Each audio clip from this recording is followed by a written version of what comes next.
Энэ нэг худал ярихыг илрүүлэх багаж гэдэг. Угтаа энэ бол хүний физиологийн хариу үйлдэлийг хяндаг полиграфийн аппарат бөгөөд худал яриаг шууд илрүүлдэг гэхээсээ сэтгэл санааны шахалтанд орсон үед биед гарах өөрчлөлтүүдийг хяндаг хамтдагсан төхөөрөмж гэвэл илүү онно. Шинжээч тухайн хүнээс тодорхой үйл явдал буюу тохиолдлын талаар асуугаад зүрхний агшилтын давтамж, цусны даралт, амьсгалын тоо болон арьсны цахилгааны эсэргүүцэл буюу алганых нь хөлрөлтийн өөрчлөлтийг хянаад жирийн үеигтэй харьцуулдаг байна. Шалгуулагч худал хэлж байна гэж хэлбэлзэл заримдаа зааж болох хэдий ч энэ дүгнэлтийг туршлагатай ажиглагч ямараар ч тайлбарлаж болох талтай. Тэгэхээр тодорхой асуултанд хариулахдаа хүний зүрхний агшилтын давтамж болон цусны даралт яагаад гинт нэмэгдэж юуг хөлрөөд ирдэг вэ? Үннийг хэлээгүй буруу цагаа мэдэж байгаагаас. Тэгээд л бие нь хариу үйлдэл хийж зүрхний цохилтын давтамж нь нэмэгдэх гэх мэт өөрчлөлтүүд гардаг байна. Харин организмын хариу үйлдэл бүртгэгч багажны тухайд гэвэл угтаа хүний ухамсарын үйл ажиллагааг хянаж үр дүнг нь мэдээлж байгаа юм. Ухамсар үүргэн гүйцэтгэж бурууга мэдрэх мэдрэмж бий болгож байгааг бие махбодын хариу үйлдэл илтгэн харуулдаг. Зарим гэмт хэрэгтэн гутал дотроо конопигээд үннээсээ хариулах үедээ дээрээс нь гიშгэж албаар өөрийгөө өвтгөн хөлс дааварлуулж энэ төхөөрөмжийг залдах гэж оролдож байжээ. Худал хэлэхтэн мөн л хөлс ялгарч худал хэлснийг мэдгтэн болоход хэрэг болох арга юм. Энэ мэт төхөөрөмжийг мэхлэх аргууд байдаг боловч бараг үргэлж бүтдэггүй байна.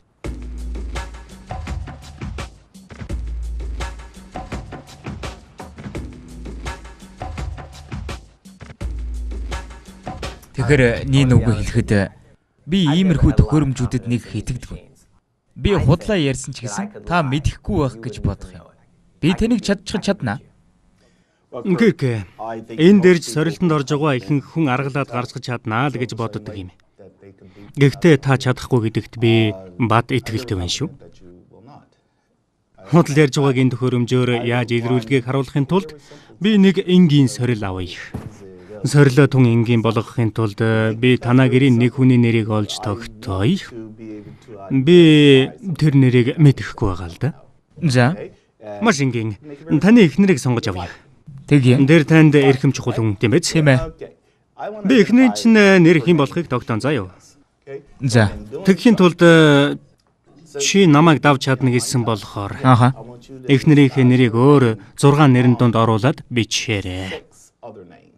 За одоо та ийм юм хийн заа юу. Энэ дээр өөрийн хүссэн дараалал 6 нэр бич. Тэгээд нэрнүүдээ дугаарлаарай. Тэр 6 нэрэн донд эхнэрийнхээ нэрийг оруулаад бичиж. Чи намайг ялна гэсэн болохоор энэ цаасан дээр бичсэн бүх нэрийг асуухад үгүй гэж хариулна шүү. Долууланд нь? Долууланд нь. За. Би алин дээр нь та худал хэлснийг илрүүлэх үүрэгтэй. Ягаад гэвэл таны хариултын нэг нь яалтчгүй худлаа байгаа. Тийм ээ, тийм. За. Энэ танд сонирхолтой санагдана. Энэ бол жинхэнэ болж байгаа явдал. Бид уг нь шинжээчийн кирк тавих асуултуудыг бэлдчихсэн байсан юм л да. Гэхдээ тэгвэл полиграфийн үзүүлэлт жинхнээсээ гарахгүй болохоор өөр юм хийхээр шийдсэн. Бидний өгсөн нэг мэдээллийг шинжээч киркэд дамжуулан хэлэхэд тэр сандарч хөлсөн чихрэн сонирхолтой байх болно. Үздэцгээе. Энэ өрөөнд байгаа хүмүүсээс хэдэн түүний нэрийг мэдж байгаа юм. Энд чи бид хоёр л байгаа шүү дээ. Ганцхан би. Тэгвэл сорилын дараа эхнэрийн чинь нэрийг 2 хүн мэдж байх болно. За. Тийм л байна. Эхэллээ. За эхлэе. Та миний зааварчилгааг дагах ёстой. Би эхнэрийн чинь эхний нэрийг асууна. Кэрол, Пауло, Кэтрин, Ивана, Барбара. Та 25 секундын зайтай хариулна шүү. За. За. Сэтгэл төгшмөр юм аа. Нүггүй. Чи ялах гэж байгаа хүн шүү дээ. Би ялж чаднаа. Зовх юмгүй. Нэмээд хэлэхэд худлаа ярьсан чинь мэдэгдвэл та үр дагаврыг амсах ёстой. Шийтгэл байх ёстой шүү. За. Тэгэхээр шийдгэлтэй байгаа. Худал ярьсан чинь илэрвэл ямар үр дагавар амсахаа мэдмээр байна уу?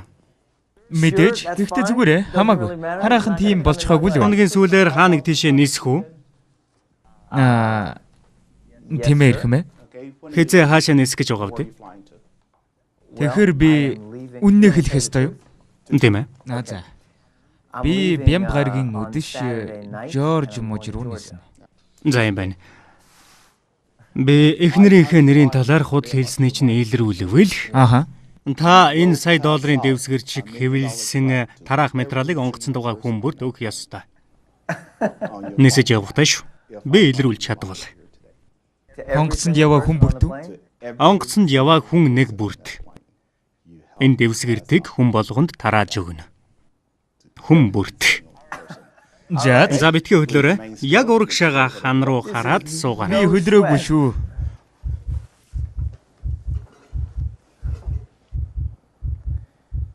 Дөрвөн цаг ниснэ гэдэг чинь тарааж амжихаар л хугацаа да.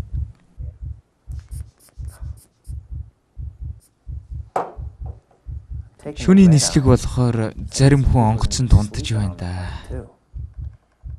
Сорил удахгүй хэллээ. Сорилын үеэр ярьж болохгүй шүү. Чамаа Кирк гэдэг үү?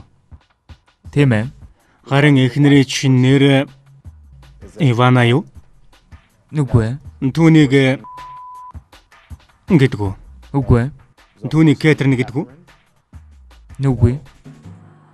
Түүнийг Паула гэдэг үү? Үгүй. Түүнийг гэдэг үү? Үгүй. Түүнийг Кэрл гэдэг үү? Үгүй. Түүнийг Барбара гэдэг үү? Үгүй. Сорилын энэ хэсэг дууслаа. Битгий хөдлөөрэй. Одоо амарч болно.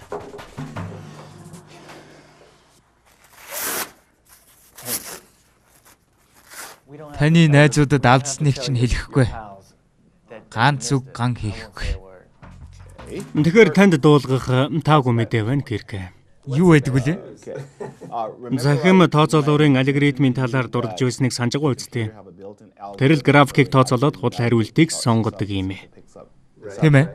Одоо хоёулаа захим тооцоолуур тэр графикуудыг яаж үнэлж дүгнэснийг харъя л да. Би танд график анализ гэж нэрлэдэг зүйлийг харуулъя.